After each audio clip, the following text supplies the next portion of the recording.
I was raised Catholic, and I always had a deep sense that God was real. He loved me. He had a purpose for me. I remember praying every night before I went to bed. As I got older, God became less important, and sports and friends and other things became more important in high school. I got confirmed when I was 16. I quit going to Mass altogether after that, and I started to tell myself, a woman's going to make me happy, more money's going to make me happy. I wasn't happy with school. I dropped out of high school, started working full-time, and I kept telling myself, if I had these things in my life, I'll be happy. Well, the girlfriend came, more money came, and I still was very empty on the inside. And I realized that it wasn't a woman that I was missing, or it wasn't money that I was missing. It was something much more profound than that, much more deeper than that. It was God who created me, who loved me into existence, and who suffered and died for me. That's who was missing in my life. And that came through,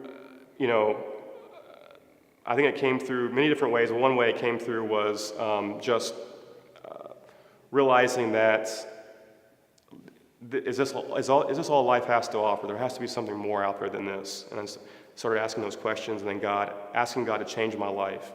When that happened, I started to read the Bible for the first time. I knew I couldn't be a Christian and live the lifestyle I was living.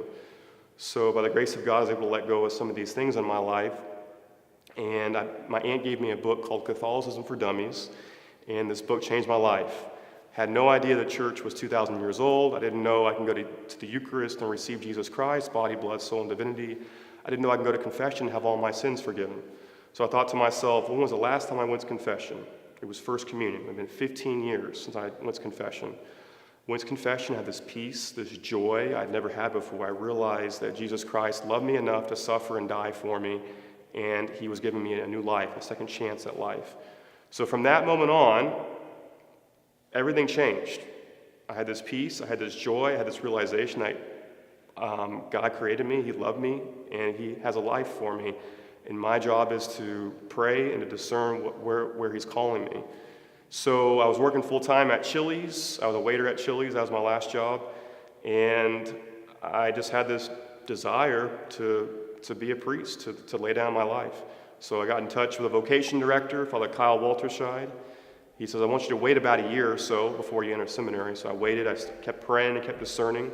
I still wanted to get married. I still wanted to have family. But I was willing to give that up to follow Jesus Christ. And I felt like he was calling me to do that. And so after a year, joined seminary, and it's been the best 9 years of my life. And I feel like because it's been the best 9 years of my life, that this has been the right decision, and this is where God has led me.